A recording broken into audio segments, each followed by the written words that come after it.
What if I told you you're about to do something that's going to impact your life for at least a decade? Maybe more. No, it has nothing to do with your star sign. I'm a Cancer, by the way. No, it's voting.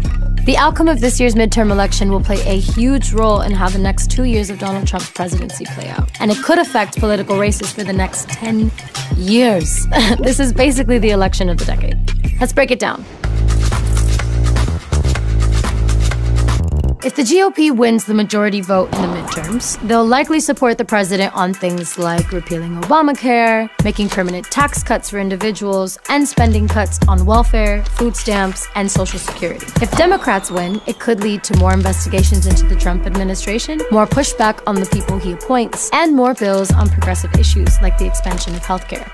The party that wins the majority vote in this election will not only take control of Congress next year, they'll have the chance to control it for the next 10 years through a process known as redistricting.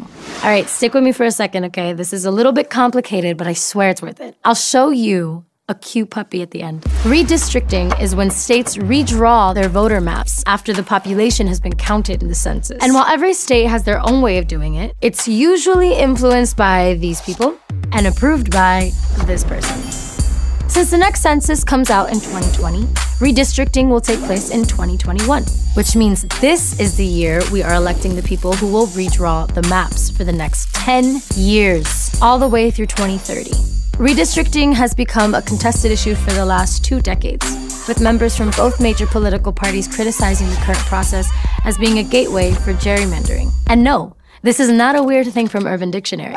Named after Massachusetts Governor Elbridge Gerry, who drew his district map in the shape of a salamander to benefit his own party. Weird. Gerrymandering is where one political party draws district lines in their own favor, including or excluding certain voter populations on purpose. One Pennsylvania district was so badly gerrymandered that it was ruled unconstitutional by the state Supreme Court. All right, hold up. Let's take a break for a second. Tell the people to vote. Oh, isn't that so cute? Come back, let's learn. The 2018 midterm election will also shape the 2020 presidential election. The state lawmakers elected can give their party's presidential candidate a boost by campaigning for them and strengthening party lines within their state. This is especially important in presidential battleground states where the governorship is up for grabs, like Florida, where I live. This midterm election will shape our country and the laws that affect your life for years to come. But you can't affect change in the future unless you show up to vote in the present. So bring all the Leos you know, and the Virgos, and the Scorpios, and the Pisces, and the Aquariuses. You know, they're very future thinking. Just bring everybody on the zodiac. Bring a +1 with you to the polls this November 6th. Now you know, now we vote.